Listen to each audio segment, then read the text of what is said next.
안녕하세요. 저희 에코록스는 음식물 쓰레기라는 주제를 가지고 와보았는데요. 지금부터 음식물 쓰레기에 대해서 알아보도록 하겠습니다.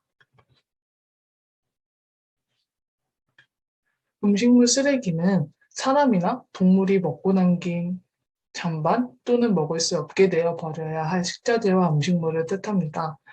음식물 쓰레기의 약치 원인은 음식물 쓰레기가 썩기 때문인데요. 저희는 이러한 문제점이 무엇인가 생각하여 문제점에 대해서 조사를 해보았습니다. 문제점으로는 환경훼손에서는 에너지 낭비 및 온실가스 배출, 수거 처리 시 약지 발생 등이 있었습니다. 경제적 낭비는 식량 자원 가치가 연간 약 13조 원이며 처리 비용이 6천원억 이상입니다. 마지막으로는 사회적 문제는 한시 세계화라는 것이 있었는데요. 그 의미는 불필요하게 많은 반찬을 낭비적인 음식 문화로 인식하는 걸림돌을 의미합니다. 따라서 식량, 곡물, 자급률이 낮아져 농산, 축산, 수산물 수입이 증가합니다.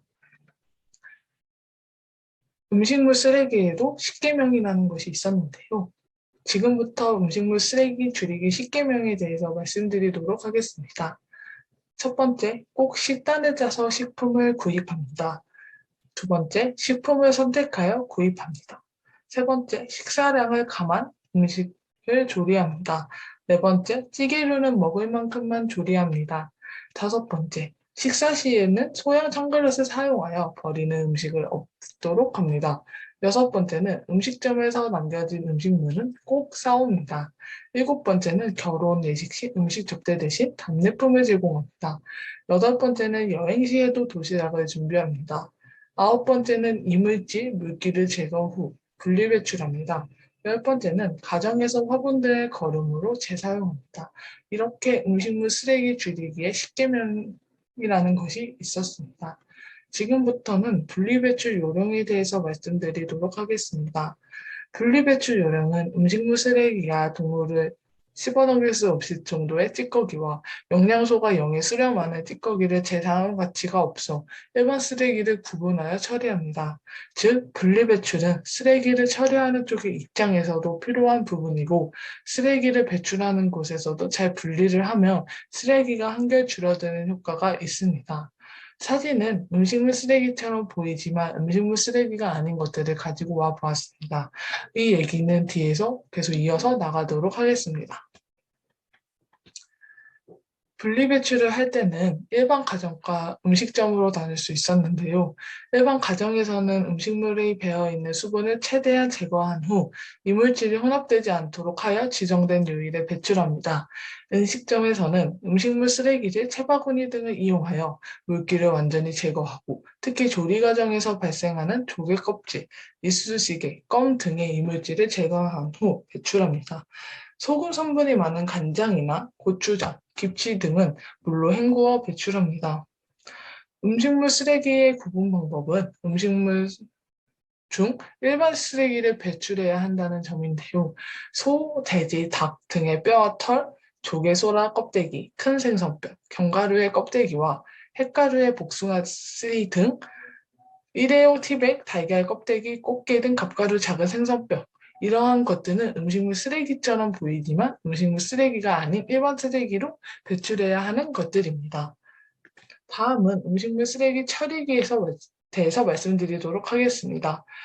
일단 디스포저는 싱크대 하부에 음식물 쓰레기 분쇄기를 설치하여 갈아서 물과 함께 하수도로 흘려보내는 장치입니다. 사용자 입장에서는 음식물 쓰레기 보관과 처리 과정에서 발생하는 악취 등이 방지할 수 있지만 구조상 하수도 시스템 부담을 가할 수밖에 없습니다. 따라서 이 디스포저라는 처리기는 한국에서는 불법이라고 합니다.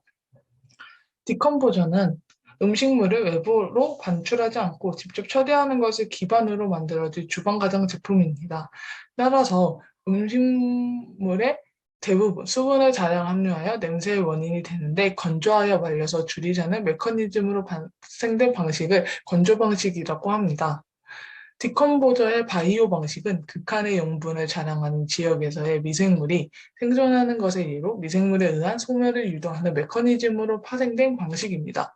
시간이 지나서 흙 같은 비료처럼 변하기 때문에 일상적으로 발생된 음식물 쓰레기통 안에 그대로 버리기만 하면 되기 때문에 매우 간편한 장점이 있었습니다. 다음은 음식물 줄이는 방법인데요. 가정에서는 식단 계획을 세워 필요한 식재료만 구매합니다.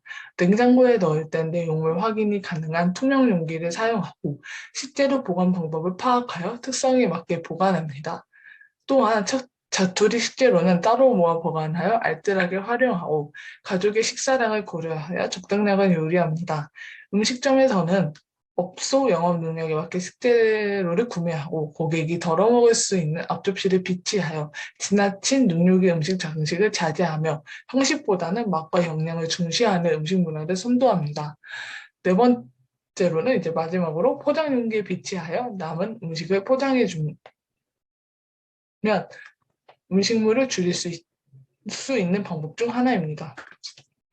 집단 급식소는 반가공 깔끔 포장된 식재들을 계획을 구매하여 다량의 음식은 시간차를 두어 조리하고 선호 메뉴를 반영하여 식단을 구성합니다. 일주일에 1회 이상 잔반돈 없는 날을 운영하고 이로써 가정, 음식점, 집단 급식소로 나누어 음식물 줄이는 방법을 정리해 보았습니다. 여러분들이 이러한 음식물 줄이는 방법을 조금이라도 지켜준다면 환경오염 부분에서도 줄일 수 있을 것 같다는 생각이 들었습니다. 이상 발표를 마치도록 하겠습니다. 감사합니다.